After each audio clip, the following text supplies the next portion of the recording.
Kalau kita lanjutkan di zaman kolonial, tambah hebat lagi. Karena dia pada zaman kolonial bukan hanya pusat perdagangan Bali, ya, dari Kuta pindah ke Bali Utara. Kan itu setelah Perang Beleleng 1846, setelah itu Perang Jaga-Raga 1849. Singaraja secara penuh dikuasai oleh Belanda. Dijadikanlah pusat pelabuhan perdagangan Bali Lombok. Ingat keresiden kita Bali Lombok. Bali Lombok ya. Setelah kita berpindah dari kekuasaan Basuki, Beleleng itu dulu di bawah Keresidenan Basuki, maka kita menjadi ibu kota Keresidenan Bali dan Lombok. Jadi Bali dan Lombok. Pusat perdagangannya, pusat pemerintahannya, ada pusat peradilannya ada di Buleleng. Pusat peradilan yang nama Radkerta itu, karena kita tidak berpikir sejarah dan kurang historis, kita historis berpikirnya. Iya. Sudah dianjurkan oleh Jalan Barat kantor bupati kita. Itu dulu Radvan Kerta dan seluruh pengadilan yang terjadi di Bali dan Lombok diadili di situ. Di Buleleng ya. Di Buleleng di situ. Ya, disitulah keputusan besar itu diadili. Itu di zaman kolonial. Zaman kolonial. Lebih jaya lagi ya. Sana konflik pada sejarah ya. Konflik yang terjadi antara Hindu Islam di Lombok. Karena di Lombok banyak dikuasai oleh orang-orang Hindu kan, kekuasaan Lombok. Mungkin terjadi ketidakadilan. Diajukan ke pengadilan di Radvan Kerta Buleleng, jejaknya begitu kan. Lalu diputuskan melalui Belanda. Disalahkan pemerintah yang terlalu anggaplah chauvinistik, terlalu mengabaikan non Bali di situ, sehingga itu disalahkan. Keputusan besar itu ada di sini. Itu ada di Buleleng di sini. Tapi kita jejaknya kita hanya masih dasarnya aja kan. Banyak yang menuntut itu perlu dibangun. Kalau orang-orang yang belajar sejarah, terutama teman-teman yang dari Belanda, mana tuh Radvan Kertanya yang saya cari. Karena itu adalah sangat penting keputusan-keputusan Belanda yang tercatat dalam jurisprudensi Belanda di Belanda. Setelah itu yang ditanyakan Gedung Kirtio kan, Gedung Kirtio masih tersisa kan, masih ada tuh Gedung Kirtio, lihat itu, secekat itu. Setelah itu yang dia tanyakan juga banyak adalah kolam yang ada di depan di depan kantor bupati kita ini. Tidak ada Tugu Singa itu baru ya. Tugu Singa itu kan 1963-an itu tidak ada, itu kolam bundaran di situ tempat itu. Naganya itu baru tua itu.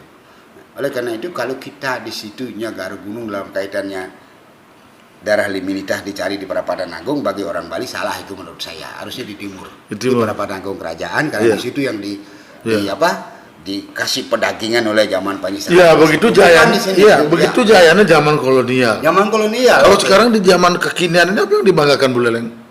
Apa yang dibanggakan Buleleng? Banggalah kita. Syukur ada Undiksa, kalau tidak ada Undiksa tidak bangga lagi. Oleh karena itu saya sebagai Undiksa sangat bangga. Kita bisa mengantarkan Bali Utara nasional, itu internasional, baik di tingkat nasional, internasional. Buleleng di bawah kepemimpinan Pak Jampel kita bangga, karena dia menerapkan salah satu di antara universitas di Indonesia berani menerapkan local genius sebagai visi ke depannya, yaitu Tri Hitakarana dengan basis harmoni itu yang kita pakai, sehingga kehidupan multikulturalisme itu terjadi sebagai penerjemahan dari Bhinneka Tunggal Ika itu. Jadi itu kebanggaan Buleleng sekarang. Oleh karena itu catatan kaki saya, jika tidak terbangun pelabuhan Buleleng itu kembali sebagai susu, tolong dong baik-baik jaga Buleleng ini susunya sekarang, yaitu Undiksa. Siapkan fasilitas-fasilitas yang bisa mahasiswa nyaman datang ke sini, aman. Kendalikan kos agar jangan terlalu mahal seperti di Gajah Mada. Dikendalikan itu harganya berapa, harus boleh dan berapa. Makan-makan dikendalikan, jangan terlalu mahal dan sebagainya. Jangan hanya berpikir keuntungan sendiri, jaga keamanannya. Kendalikan preman agar tidak terjadi. Sama-sama semua melindungi, orang akan datang ke sini. Susu baru akan datang. Jadi satu kali wisuda itu berapa orang datang ke Singaraja? Bayangkan itu, berapa uang harus beredar di Singaraja? Ya, jadi kalau kita berbicara kembali ke topik kita, mengembalikan masa jayanya Buleleng dulu, nggak bisa dong Pak ya sekarang? Belum ada wujud yang kita lihat. Belum ada ya? Masa lalu. Karena dulu adalah kota pelabuhan. Tapi ada karena orang bilang sekarang pendidikan ini kan bukan kota pelabuhan. Kalau pelabuhannya ada tambah bagus lagi, pendidikannya tambah maju lagi. Tapi kan ada orang mengatakan masa lalu sekarang ini bangun lagi yang lebih gitu kan. Boleh, tapi dia bayi kembali. Seolah berpikir tertubruk pada tiang yang sama berkali-kali. Dia akan metomplok diadakan patuh beberapa kali karena lawang paling setiap dia mengaparu.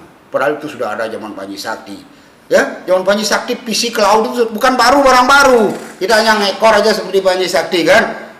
Kita membangga-banggakan Panji Sakti, apa yang dibanggakan? Ya. Ya, apa? Kota Singaraja dan lain sebagainya. Kota Singaraja aja. Kota Singaraja adalah ada karena pelabuhan Buleleng dan itu dibangun pada zaman Panji Sakti dan pada zaman Belanda. Ya. Kita sekarang menjadi kota apa? Kota pendidikan katanya. Terus apa yang bisa dibantu oleh Pemda Buleleng dan pendidikan? Yang real loh, yang lihat selain jangan kecil-kecil. Kantor di sini pengganti gedungnya diambil di sini, mana gedung yang harus diganti? Jangan uang dikasih. Kalau uang kan masih bisa mengut kepada mahasiswa, kan gedung. Nah kalau kita berbicara dalam arti bukan salahnya pemerintahan ini yang Pak Agus, bukan. Iya. Itu kesalahan sejarah, kecelakaan sejarah untuk melihat potensi diri agar bisa maju. Oh. Kalau pendidikan lah lupakan hal itu, mari pendidikan bersama-sama. Berarti ini sebuah kecelakaan sejarah namanya. Kalau tidak memperhatikan sejarah, kecelakaan sejarah. Beginilah jadinya setelah kita sebut, mati baru mikir. Ini pidana. Ijala luhuri raga, asing ruang lalu. Sebenarnya adalah terus manusia bisa terus mengubah dirinya setiap saat. Sejarah salah satu panduan untuk memetakan masa depan. Kita bukan ke masa lalu. Masa lalu tidak bisa dibalik. Iya. Sejarah tidak bisa diulang. Petakanlah masa depan itu dari sejarah sebagai wawasan sehingga kita punya wawasan yang luas sehingga kita bisa memetakan bagaimana masa lalu, kemana seharusnya sekarang supaya jangan slingsut di tengah jalan pada hari ini. Intinya sejarah memetakan masa depan. Iya. Makanya Pak Baga, enak sekali berbincang hari ini sejarah. Sebenarnya masih banyak saya ingin ungkap, Pak. Ya, sejarah belajar dari sejarah mampu sudah habis-habis. Baru satu topik kan? Satu topik, Pak. Sakti aja. Ya, belum yang lain. Saya nanti kembangkan lagi yang lain-lain. Tapi hari ini cukup, Pak. Oke. Ini masukan. Mudah-mudahan podcast ini memberikan pencerahan kepada kita semua untuk melihat Buleleng bagaimana masa lalu dan sekarang bagaimana, kan gitu Pak ya. Sebelum ditutup, mungkin karena sejarah itu kan menyampaikan apa adanya. Soalnya ngomong kosong kan, tidak bisa sesuatu yang kembalikan lagi. Kalau ada yang tersinggung karena omongan saya ini, ada yang merasakan dirugikan dan saya mohon maaf, belum pasti terjadi apa yang akan kita bayangkan. Karena kalau kita adalah tidak mau belajar dari sejarah, tetap seperti ini saja. Yang rakyat tidak akan mati, tetapi akan mencari solusi. Di Badung, tempat ekonomi ke Badung. Semua orang pergi ke Denpasar kan, orang Tejokulo, daerah pertanian yang misalnya dulu adalah termakan oleh CPPD, Denpasar dia. Di sini menjadi produksi, di Denpasar dijual. Nah, gitu. Kita dapat apa? Sama dengan orang-orang Beratan dulu karena di Beratan adalah produksi emas, perak dan sebagainya. Sekarang pergi ke Celuk. Celuk ya. Justru orang Celuk itu bahkan besar dari Beratan. Sejarahnya besar. Aduh, ngomongin kita. Ya, jadi bukan fair play kekuasaan saja ke dasar, fair play kecerdasan, fair play manusia, fair play ekonomi. Lain tidak ada pada kita sehingga kita menjadi kanggoin udah jalan di tempat. Itu udah ada. Itu sejarah. Kesimpulannya, jangan pernah lupakan sejarah. Jangan sekali-kali melupakan sejarah karena sejarah akan menjadi acuan untuk masa depan. Terima kasih Pak Baga. Luar biasa hari ini kita berseri ya, nanti kita lanjut lagi nanti. Untuk hari ini cukup demikian. Sahabat Teras, itulah dari perbincangan luar biasa kita mengulik bagaimana sejarah jayanya Buleleng masa lalu. Dan ini tentu menjadi masukan untuk kita semua. Terima kasih. Sampai jumpa. Terima kasih.